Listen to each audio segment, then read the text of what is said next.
কৃষ্ণের যে ধ্বজ বজ অঙ্কুশ আদি চিহ্নযুক্ত চরণ যুগল, সেই চরণ যুগলের ছাপ, ধুলির উপরে যে ছাপটা পড়েছিল অক্রুর সেই চরণ ধুলিতে গড়াগড়ি দিয়েছিলেন। অক্রুর সেই শ্রেণীর ভক্ত ছিলেন।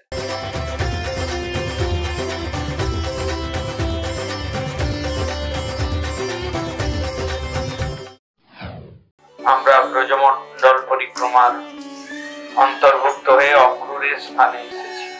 এই সেই অক্রুর যাকে গোপীগণ কৃষ্ণ প্রীতির বশ হয়ে গালাগালি করেছিলেন যে তোমার নামটা ভুল দেওয়া হয়েছে, তোমার নামটা ক্রুর দেওয়া উচিত ছিল কিন্তু অক্রু দেওয়া হয়েছে, এটা তোমার পিতামাতা ভুল করে দিয়েছেন, কারণ তুমি ক্রুর শিরোমণি, তুমি আমাদের প্রাণের ধনকে তুমি নিয়ে যাওয়ার জন্য, মথুরায় নিয়ে যাওয়ার জন্য এসেছ।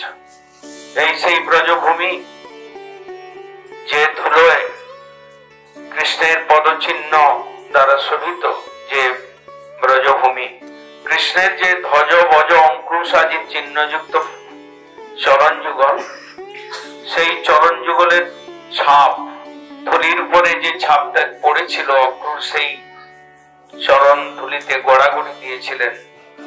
অক্রুর সেই শ্রেণীর ভক্ত ছিলেন যিনি কৃষ্ণ পাদ পদ্মের চিহ্নের বন্দনার দ্বারা, কৃষ্ণের বন্দনার দ্বারা যিনি নিজে কৃষ্ণ কৃপা লাভ করতে সমর্থ হয়েছিলেন।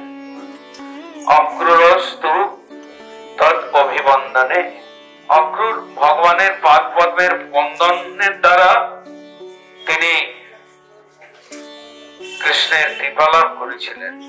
তিনি যখন কংসের আজ্ঞায় মথুরা থেকে এসেছিলেন, মনে মনে রথে চিন্তা করছিলেন, আমি তো কংসের দূত, আমি তো কংসের দ্বারা প্রেরিত, আমি তো কংস প্রিয়, আমাকে কি কৃষ্ণ বলরাম আমাকে কি আদর করবেন, আমাকে কি সম্মান করবেন, আমাকে কি বসাবেন, আমাকে কি আলিঙ্গন করবেন, আমার আতিথ্য বিধান করবেন, এই চিন্তা করতে করতে তিনি এসেছিলেন। সর্বক্ষণ কংস যেমন কৃষ্ণ ভয়ে ভীত হয়ে নিরন্তর কৃষ্ণ চিন্তনে মত্ত ছিলেন, মৃত্যু থেকে রক্ষা পাওয়ার জন্য কৃষ্ণ চিন্তনে বিভোর ছিলেন, অক্রুর যখন মথুরা থেকে বৃন্দাবনে এলেন, সেই যাত্রাকাল সম্পূর্ণ কৃষ্ণের চিন্তায় বিভোর হয়েছিলেন। তিনি এক প্রকারের কিছুটা জ্ঞান মিশ্র ভক্তিতে তিনি স্থিত ছিলেন, তাই অক্রুরকে জ্ঞানী ভক্ত বলা হয়। কিন্তু কৃষ্ণ চরণ বন্দনা, কৃষ্ণ চরণ ধরি লুণ্ঠন তিনি দেখেছিলেন ব্রজের শোভা। রাত্রিকালে সন্ধ্যাকালে তিনি যখন পৌঁছেছিলেন, তখন গোদহনের শব্দ, বাছুরটা ছেড়ে দাও, এই গাভীটাকে এদিকে আনো, এইরকম আওয়াজে, এইরকম ধ্বনিতে ব্রজভূমি মুখরিত ছিল। কি সুন্দর সেই পরিবেশ দর্শন করে তিনি ব্রজভূমির বন্দনা করেছিলেন। ব্রজের যিনি নন্দ শুনো, তার চরণ বন্দনা করেছিলেন।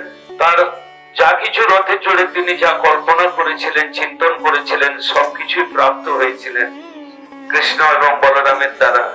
সেই অক্রুরের দ্বারা বন্দিত ব্রজভূমি আমরা আজকে পদযাত্রার মধ্যে অন্তর্ভুক্ত হয়ে আমরা আজকে সেই সকল স্থান, ব্রজের শোভা, ব্রজের ধুলি স্পর্শ করবার সৌভাগ্য আমরা লাভ করে আজকে ধন্য হয়েছি। আমাদের পরিশ্রম, আমাদের প্রচেষ্টা, আমাদের গুরুবর্গের মনোবিষ্ট পূরণ বাঞ্ছা আমাদেরকে কৃষ্ণ প্রেমের দিকে অগ্রসর করুন, এটাই আমাদের প্রার্থনা।